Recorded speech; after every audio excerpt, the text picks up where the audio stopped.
Assalamualaikum warahmatullahi wabarakatuh. Kami dari kelompok 3 akan menjelaskan materi mengenai lingkungan sosial pada mata kuliah teori organisasi dengan dosen pembimbing Bapak Profesor Dasman Lanin MPD PhD dan Bapak Rizky Syafril SHI MSI.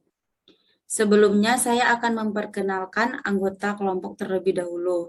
Yang pertama saya sendiri Jessica Anggia Farizi dengan NIM 20042112. Yang kedua Natasha Amanda NIM 20042033. Yang ketiga Nanda Aulia NIM 20042247. Yang keempat Wike Putri Melia NIM 20042295. Dan yang terakhir Yasinta Devi 20042169.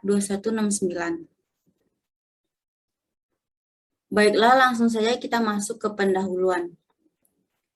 Lingkungan organisasi adalah segala sesuatu yang dapat mempengaruhi kelangsungan, eksistensi, keberadaan yang menyangkut organisasi baik dari dalam maupun dari luar. Setiap organisasi memiliki beberapa sifat seperti organisasi yang bersifat profit, yaitu perusahaan maupun organisasi, dan yang bersifat non-profit, seperti organisasi massa, yayasan, dan lain-lain. Tentunya menginginkan adanya pertumbuhan dan keberlanjutan dalam setiap aktivitas. Secara umum, kita tahu bahwa tujuan daripada organisasi untuk mencapai tujuan individu yang dilaksanakan secara berkelompok.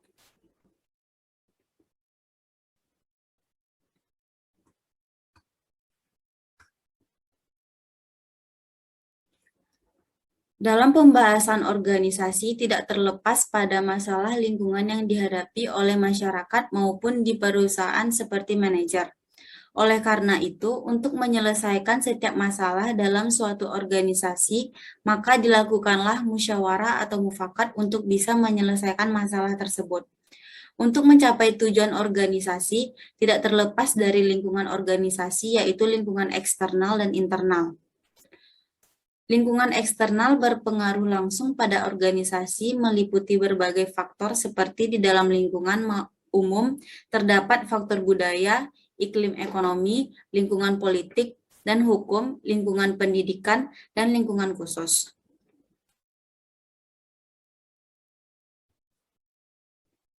Selanjutnya masuk ke pembahasan.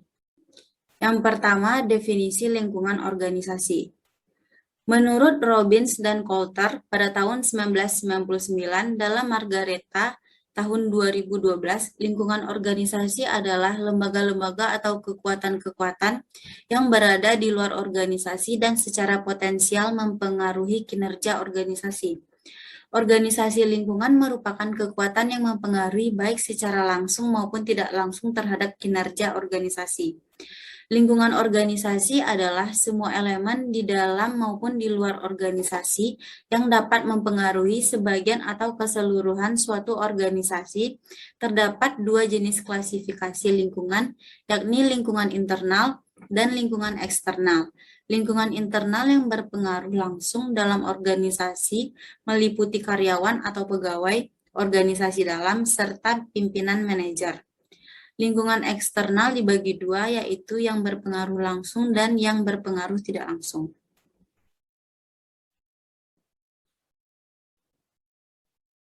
Selanjutnya akan dibacakan oleh rekan saya, Natasha Amanda. Kepada Natasha dipersilahkan. Lingkungan internal organisasi merupakan semua variabel yang ada di dalam organisasi itu sendiri, dan variabel-variabel tersebut menghasilkan produk dari suatu proses. Lingkungan internal adalah bagian dari proses dalam organisasi yang menghasilkan produk organisasi. Lingkungan internal, menurut Robbins, adalah bagian dari lingkungan yang mempunyai relevansi secara langsung bagi organisasi dalam mencapai tujuannya. Lingkungan internal adalah bagian dari lingkungan yang menjadi perhatian manajemen, karena terdiri dari konstituensi kritis yang secara positif atau negatif mempengaruhi keefektifan pelaksanaan tugas suatu organisasi.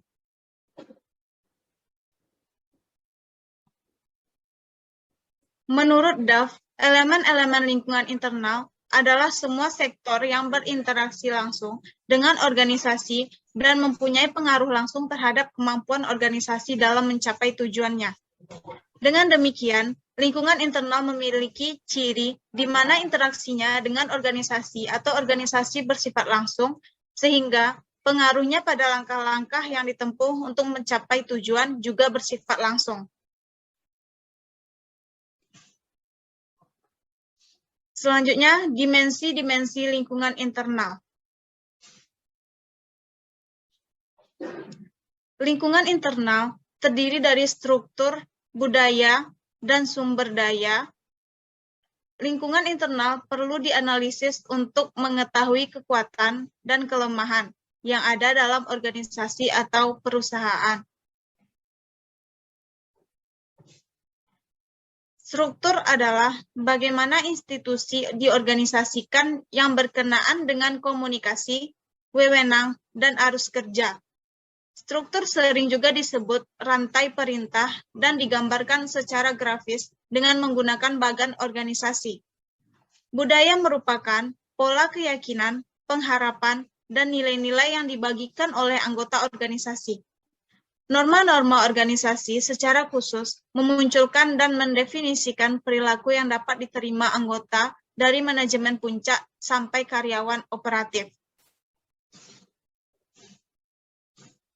Sumber daya adalah aset yang merupakan material dasar produksi, barang, dan jasa organisasi. Aset ini dapat meliputi keahlian seseorang, kemampuan, dan bakat manajerial seperti aset keuangan, dan fasilitas pabrik dalam wilayah fungsional. Dalam mengukur elemen-elemen lingkungan internal, faktor-faktor yang berpengaruh antara lain. Yang pertama, struktur organisasi, yaitu menetapkan bagaimana tugas akan dibagi, siapa melapor kepada siapa, dan mekanisme koordinasi formal serta pola interaksi yang akan diikuti. Demikian pula pendapat yang dikemukakan oleh Ivan Sevis dan Matheson. An organization structure is the formal pattern of activity and interrelationship among the various subunits of the organization. Struktur organisasi mencakup faktor-faktor. Yang pertama, kompleksitas, yaitu menggambarkan tingkat diferensiasi yang ada dalam organisasi atau seperti tingkat spesialisasi, pembagian kerja, dan sejauh mana unit-unit organisasi tersebar. Yang kedua yaitu formalitas, yaitu sejauh mana organisasi menyandarkan dirinya pada peraturan dan prosedur. Yang ketiga yaitu sentralisasi, merupakan upaya organisasi untuk mempertimbangkan di mana letak dari pusat pengambilan keputusan. Yang selanjutnya yaitu perilaku pegawai atau karyawan. Pengaruh perilaku pegawai terhadap efektivitas adalah penting. Pada kenyataannya, para anggota organisasi mungkin merupakan faktor pengaruh yang paling penting atas efektivitas. Karena perilaku pegawai tersebut yang dalam jangka panjang akan memperlancar atau merintangi tercapainya tujuan organisasi. Perilaku pegawai merupakan proses penilaian efektivitas organisasi yang meliputi 3 dimensi. Dimensi yang pertama ialah optimasi tujuan yang akan dicapai. Yang kedua ialah berkaitan dengan interaksi antara organisasi dengan keadaan sekitarnya.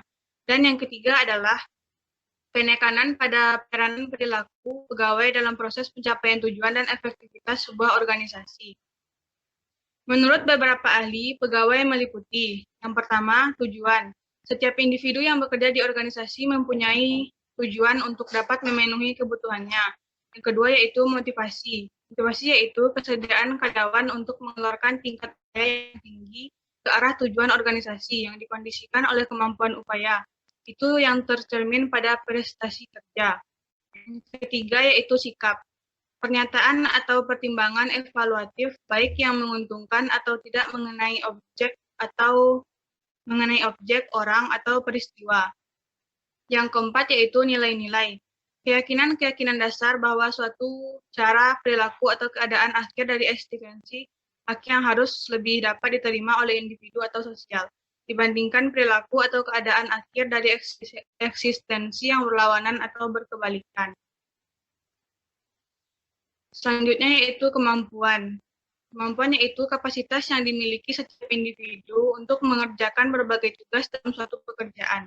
Selanjutnya yaitu peranan manajemen. Peranan seorang pemimpin dalam setiap aktivitas organisasi harus memiliki kemampuan dan pengetahuan secara organisasional. Dengan kata lain, peranan pemimpin dalam kapasitas manajemen merupakan upaya untuk memotivasi bawahan, mengerjakan kegiatan orang lain, memilih saluran informasi yang paling efektif, dan memecahkan konflik antara anggota di dalam organisasi. Yang selanjutnya yaitu elemen lingkungan internal, terdiri atas karyawan, pemegang saham, dan dewan direksi, manajemen, modal, dan peralatan fisik. Selanjutnya akan dijelaskan oleh Mike. Lingkungan eksternal. Lingkungan eksternal adalah semua elemen di luar organisasi yang relevan untuk operasi. Unsur-unsur di luar organisasi sulit dikendalikan namun berpengaruh terhadap organisasi. Organisasi tidak dapat berdiri sendiri atau memenuhi kebutuhannya sendiri. Organisasi mengambil input seperti bahan baku, uang, tenaga kerja, dan energi dari lingkungan eksternal yang mengubahnya menjadi produk atau jasa sebagai output. Lingkungan eksternal dibagi menjadi dua, yaitu lingkungan khusus dan lingkungan umum. Lingkungan khusus terdiri dari konsumen, pemasok, pesaing, dan kelompok kepentingan.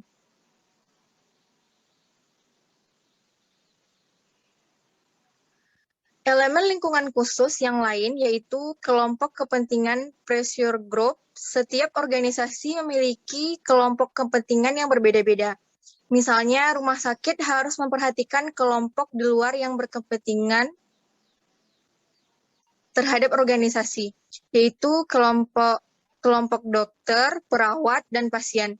Kelompok-kelompok ini dapat memberikan pressure atau tekanan bila organisasi melakukan kesalahan. Sebagai contoh, sering kita dengar kasus malpraktek suatu rumah sakit atas pasien yang banyak mendapat perhatian dari masyarakat.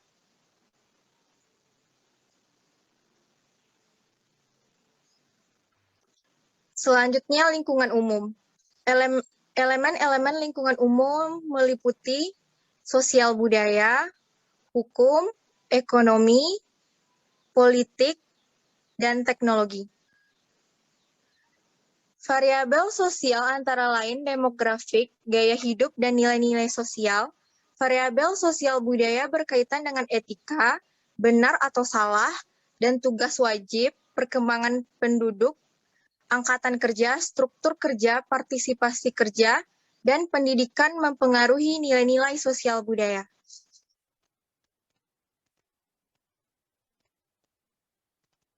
Variabel teknologi meliputi perkembangan baru dalam produk atau proses serta pengetahuan seperti fisika yang mempengaruhi aktivitas organisasi. Teknologi dapat mengubah segala sesuatu secara cepat dan ada kalanya masyarakat tidak siap atau belum siap akan perubahan teknologi. Inovasi dalam bidang komputerisasi, robot, bioteknologi, dan unsur daya alam lainnya mempengaruhi produktivitas masyarakat. Baiklah, sekian dari saya.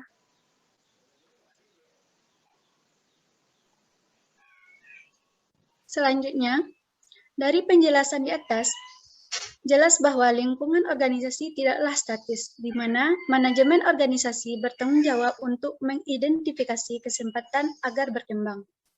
Lingkungan luar organisasi dapat menentukan keberhasilan organisasi atau lembaga atau badan usaha.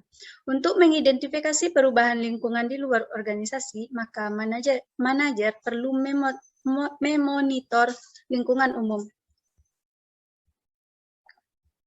Sebagai contoh, manajer perlu mengurangi produksi barang mewah bila melihat adanya kecenderungan penurunan pengeluaran secara umum dari konsumennya.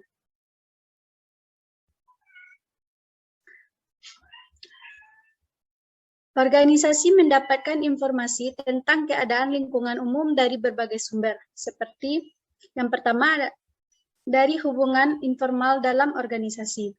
Kemudian manajer organisasi lain, data dari dalam organisasi. Kemudian laporan dan statistik pemerintah, kemudian jurnal atau majalah ekonomi, serta data-data dari internet.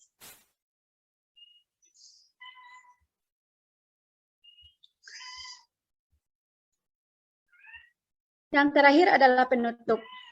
Dengan kesimpulan, jadi lingkungan organisasi adalah segala sesuatu yang dapat mempengaruhi kelangsungan eksistensi keberadaan yang menyangkut organisasi baik dari dalam maupun dari luar. Setiap organisasi memiliki beberapa sifat seperti organisasi yang bersifat profit, yaitu perusahaan maupun organisasi, dan yang bersifat non-profit seperti organisasi massa, yayasan, dan lain-lain. Tentunya menginginkan adanya pertumbuhan dan keberlanjutan dalam setiap aktivitasnya. Secara umum, kita tahu bahwa tujuan daripada organisasi untuk mencapai tujuan individu yang dilaksanakan secara berkelompok.